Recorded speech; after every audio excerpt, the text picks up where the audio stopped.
L'Alekou est là, nous passons à notre deuxième invité qui est Maître Benjamin Mam Godibaye.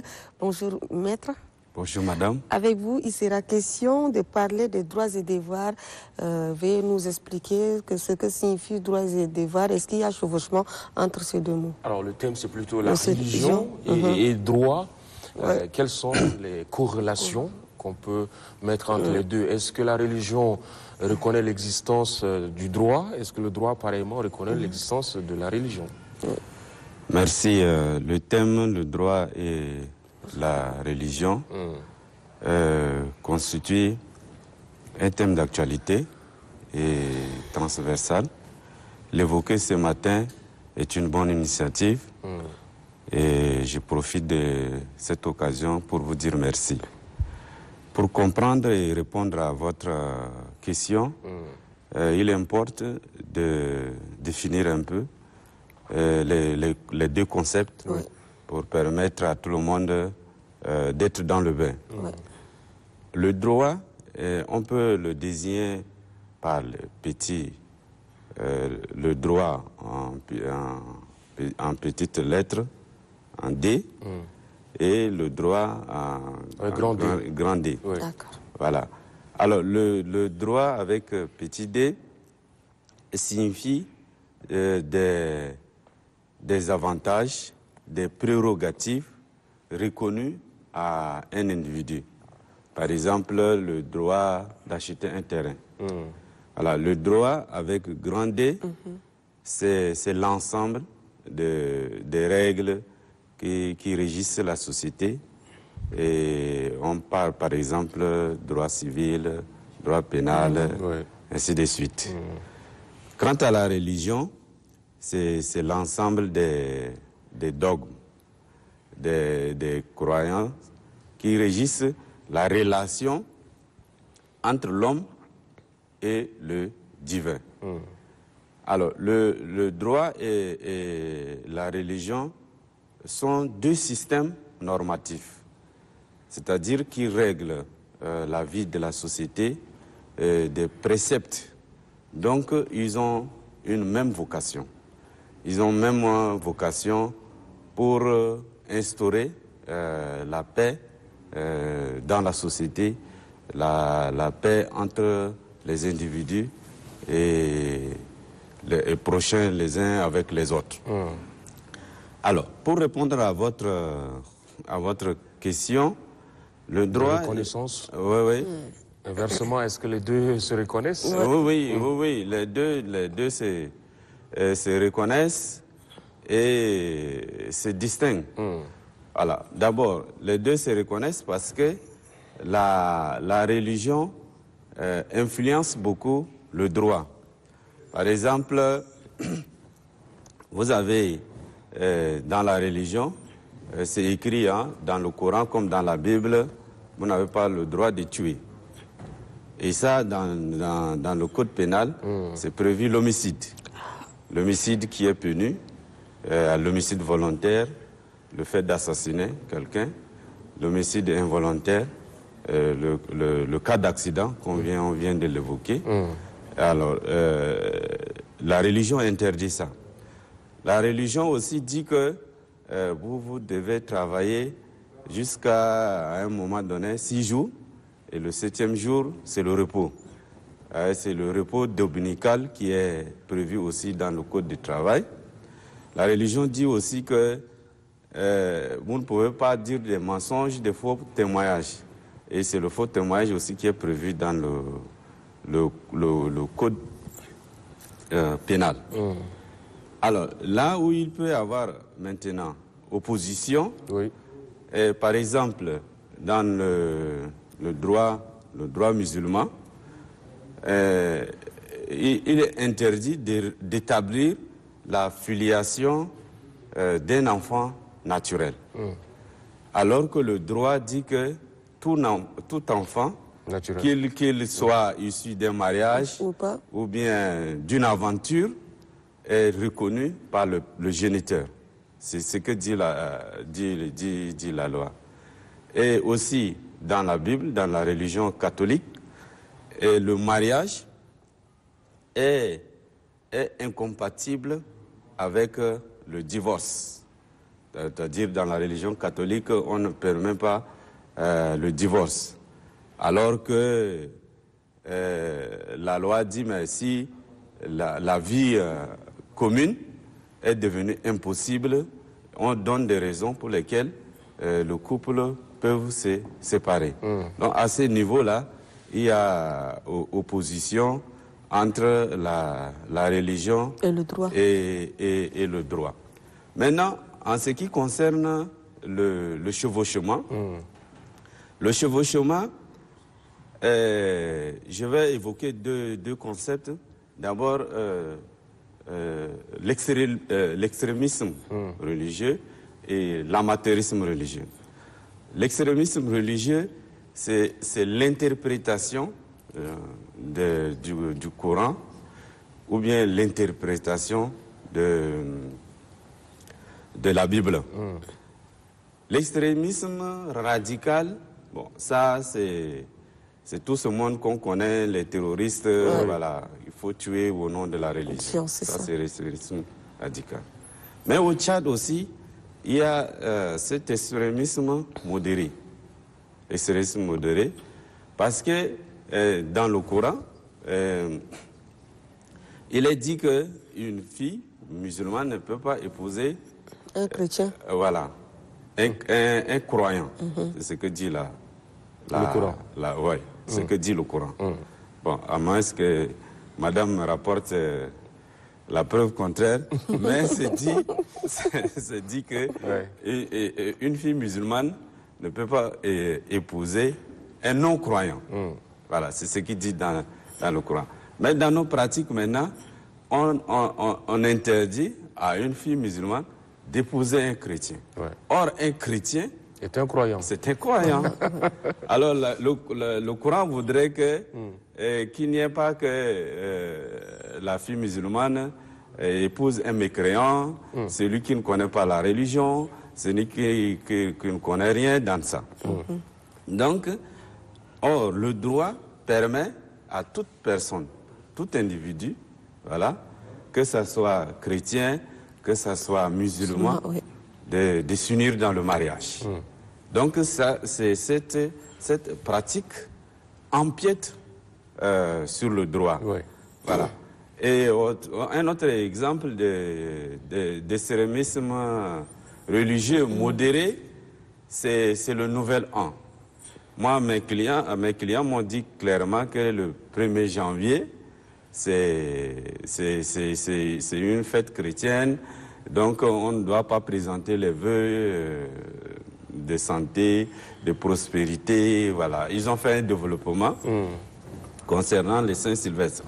Bon, moi, je leur ai dit que c'est une fête qui est prévue par nos lois, qui dit que le 1er janvier, c'est Nouvel An. Et ça marque le début d'une nouvelle année. Et ça n'empêche pas de dire à mon frère ou à ma soeur, bonne année. Bonne année. Et puis dire que, bon, voilà, cette nouvelle année qui commence là, je vous souhaite plein succès, et voilà, bonheur, et ainsi de suite. Maintenant, ce qui est de l'amateurisme religieux qui est toléré, c'est le fait de ne pas avoir un discernement dans ce qui est dit dans la Bible ou bien dans ce qui est dit dans le Coran. Par exemple, moi je viens de constater dans les réseaux sociaux un commandant de brigade qui émet une convocation le dimanche. Il convoque un citoyen tchadien le dimanche. Alors que... C'est une journée non ouvrable. Voilà, une journée non ouvrable, non fériée. Donc, ce commandant de brigade-là fait de l'amateurisme religieux en confondant tout ce qui est droit et qui lui permet de faire ce travail. Un autre problème d'amateurisme religieux aussi, c'est le fait que dans la fonction publique, certains fonctionnaires ils abandonnent leur travail, leur activité et vont pour la prière.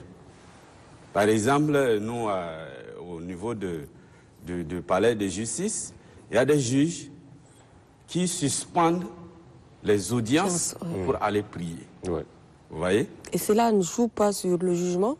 Non, oui, évidemment. Ça impacte le cours de la justice. Ouais. Parce que vous, c'est votre devoir. Parce qu'ils évoquent le problème de devoir religieux d'aller prier. Mais ce que vous abandonnez, l'usager qui vient dans votre service, hein, vous êtes en plein travail, ce n'est même pas l'heure de pause, vous lui devez servir, ainsi de suite, vous l'abandonnez et puis vous dites que vous allez d'abord prier avant de revenir. Ou bien pour le juge qui suspend l'audience, alors que, bon, toute la journée, les personnes là sont en train d'attendre et ça fait rupture et ça crée, casse le rythme. Voilà, ça crée le rythme et ça porte préjudice à l'autre là. Donc, l'extrémisme religieux et l'amateurisme religieux font de telle sorte qu'il y ait chevauchement entre le religieux et puis entre le droit. Alors, maître, tellement de convergence, mais aussi beaucoup de divergences. Oui. Mais en tout état de cause, c'est lequel qui est censé prendre le dessus dans la vie en société? Est-ce que c'est le droit qui s'impose sur la religion? En tout état de cause, comme vous venez de le souligner, la religion a pour origine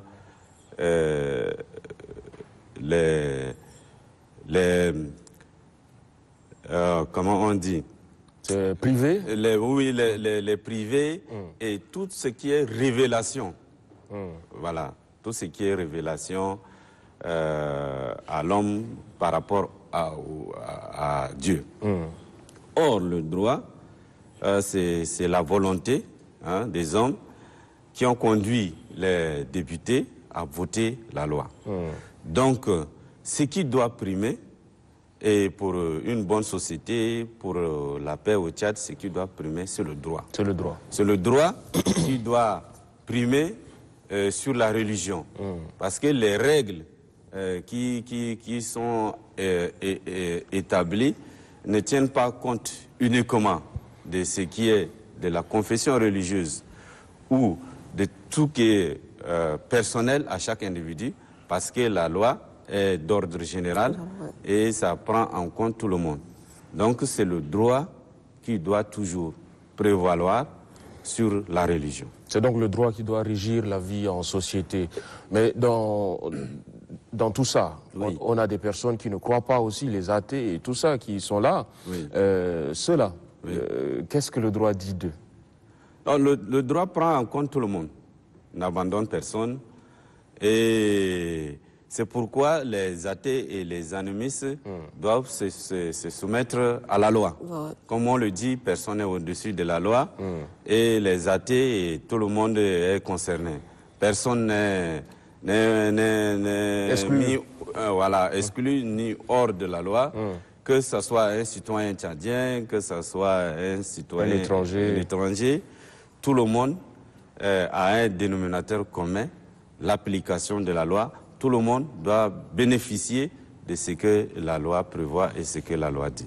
Oui, maître, mais est-ce que les leaders religieux appliquent le droit en cas de litige? Voilà, les leaders religieux, dans la religion que moi je connais bien, parce que moi je suis catholique,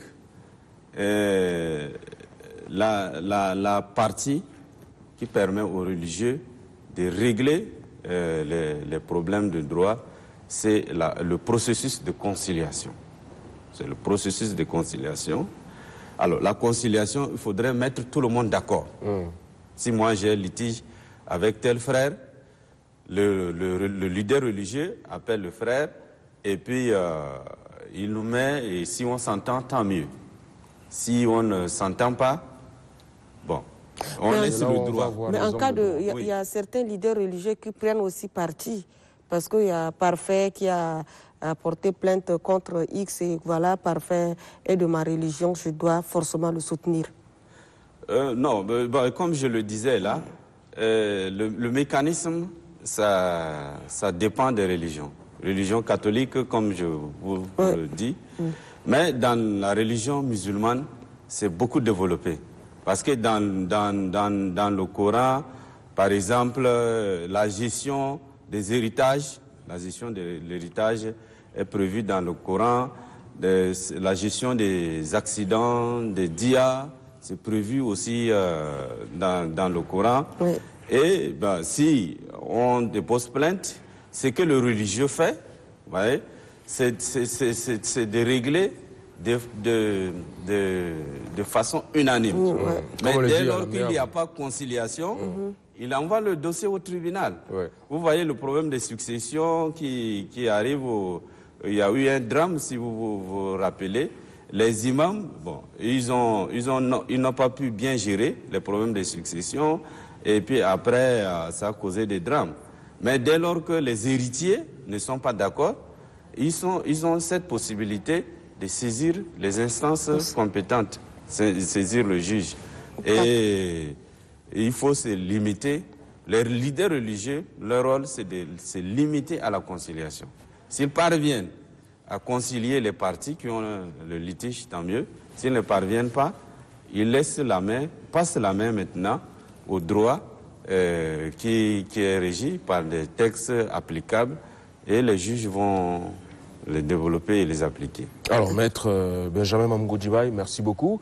Mais tout de même, comme le directeur général de l'ONASER venait de parler du mois de Ramadan et cette campagne spéciale pour conseiller les usagers sur la limitation des vitesses, est-ce que le droit reconnaît le jeûne, que ce soit pour les musulmans, pour les catholiques, et qu'on peut se soustraire de certaines activités en cas de jeûne, par exemple? Est-ce que ça, le droit reconnaît? Non. C'est bien que cette année, le temps de Ramadan et le temps de Carême tombent ensemble. Ouais, parce que les chrétiens catholiques aussi sont en Carême, les musulmans aussi sont en Ramadan. Et je crois que ça va être bénéfique pour le Tchad. Mais ton devoir religieux ne peut pas empiéter ton devoir professionnel. Voilà. Donc vous ne pouvez pas évoquer le fait que vous êtes en Ramadan, le fait que, je suis affaibli, comme a souligné le directeur, pour se soustraire de ces activités professionnelles, le droit ne vous sanctionne pas. Il vous sanctionne, ne reconnaît pas. D'accord. Voilà. Monsieur le directeur général, merci d'être passé. Moi qui vous remercie. Ouais. Merci aussi infiniment, Maître. Pour nous d'échanger avec vous en cette matinée. Merci. Agréable journée à vous. Je vous remercie. Allez, on prend une pause très rapidement. On revient pour la suite de la Léco, juste après avec d'autres invités.